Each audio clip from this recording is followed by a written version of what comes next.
slobodan.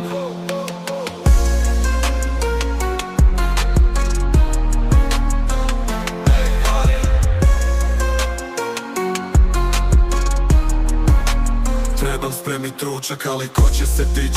Jedan klik i robot kobot sve će posložit, sve će stić. Ovo je život, cijena prava sitnica, jer sam prelijen da skinem VR na očale sa lica. Robokobot ili dva, sve što mi se nije dalo sad mogu ja. Kuhinja čista, WC blista, pas je prošetan, u metaversu slobodan.